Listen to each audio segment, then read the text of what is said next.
Lia Tarachansky with the Real News in Ottawa, Canada. As the Ontario Superior Court inches closer towards a final decision in the extradition case of Hassan Diab, public pressure intensifies. Hassan Diab is a Canadian citizen and a former professor of sociology at the University of Ottawa. The French authorities requested Canada extradite him to France due to allegations he was involved in a 1980 bombing. Canada's Extradition Act allows the requesting country, in this case France, to present a record of the case, which is a summary of the evidence that doesn't require the use of sworn witnesses. Because of the allegations against Diab, which are largely based on secret evidence, he was arrested in late 2008 but released in 2009 with strict bail conditions. He is now waging a legal battle that might change Canadian extradition law altogether. On this cold Canadian day, supporters came out to yet another hearing as his court case comes to an end. Well, I think more Canadians should be really aware of this major flaw in our legal system and in the protection of our rights. If the evidence was really rock solid and really put together a strong case against Dr. Hassan Diab, then I think the evidence could be cross-examined and would be there for his defense to challenge, would be there for the accused to see. On February 7th, Hassan Diab's support committee held a panel discussion. Among the speakers was Lia Tarachansky, his wife, and an assistant professor at Carleton University in Ottawa. She describes what it would be like for someone to go through the case her husband is currently defending. She talks about how for a year he was followed by agents and then arrested and detained in solitary confinement.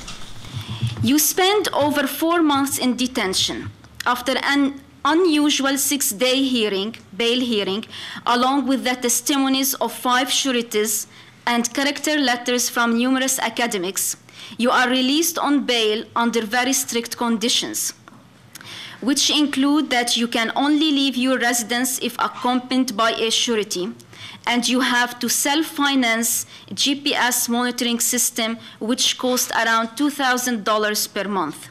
Also among the speakers was Matthew Behrens, the coordinator of the campaign to stop secret trials. A couple of years ago, there was a report that was issued by something called the International Commission of Jurists, which is the leading judges on the planet. And this report, which came out in 2008, explored the use of so-called counterterrorism measures and the effects that they have had on human rights and the human rights regime which was set up to prevent these kinds of crimes after the Second World War. And in addition to their many findings, the most disappointing of which for them was it's not just dictatorships that are taking advantage of the war on terror, it's in fact liberal democracies such as Canada, the UK, France, and the United States, which have taken the lead in eroding consciously human rights protections. Gary Botting is a Canadian lawyer and legal expert on extradition. He is the author of several books on the issue, including Canadian Extradition Law Practice. The Hassan Diab case is very unique in terms of the extradition process that has been followed so far. Usually an extradition hearing will take 2 days.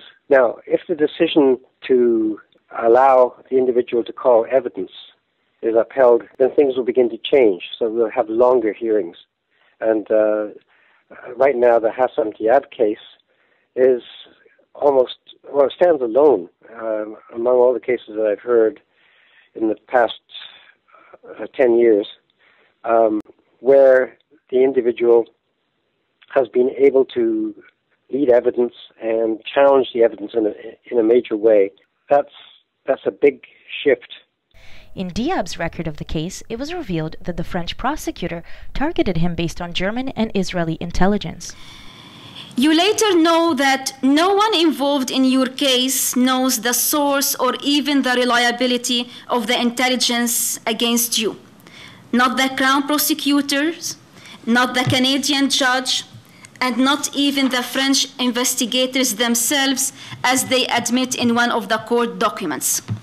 Beside the secret intelligence, the case hinges on a handwriting sample. However, the record of the case reveals that when the suspect's handwriting was compared, the comparison was made to handwriting that wasn't Hassan's. After a lengthy legal fight, Diab's lawyer was able to assemble a team of international experts in handwriting analysis, who concluded multiple times that Hassan's handwriting does not match the suspect's. You also learned that the French investigators knew more than a year ago that your fingertip prints don't match those left by the suspect. Again, this was never disclosed to you or to the court. It seems like evidence is used here that wouldn't be accepted in a Canadian court. Yeah, definitely that's the case. The legal and political environments are almost like two cogs in the wheel.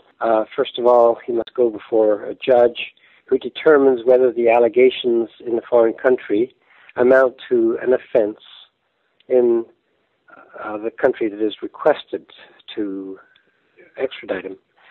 So that's the first step. The other concentric circle, if you like, or cog, is the Minister of Justice makes the ultimate decision, a political decision, as to whether or not to actually extradite the individual. So judges in Canada have very little power. Now, it's only almost a rubber stamping at the judicial level, and then it goes to the Minister of Justice. And just to give you a sense of the strength of the extradition cases that come before the Canadian Justice Minister, in 1999, Queen's Bench Justice Steele wrote, quote, "Evidence at an extradition hearing should be accepted, even if the judge feels it is manifestly unreliable, incomplete, false, misleading, contradictory of other evidence, or the judges feel the witness may have perjured themselves." So essentially you're being punished even if you're completely innocent of those charges. You can spend years in jail, you get to France, you get to Britain, and even if you do have a fair trial and you do win, how much of your life is gone? Because Canada is a common law country, we always send back people to face the music back in the country they came from, or where the offence is alleged to have been committed. Whereas that's not necessarily reciprocated. Certainly France does not reciprocate. Why would Canada do that? Precisely. Why would Canada do that? We, as lawyers, have been asking that question for a long time. But Canada is in a position where it always wants to kowtow to larger or more established nations. And so it becomes a question of not will we jump, but how high will we jump?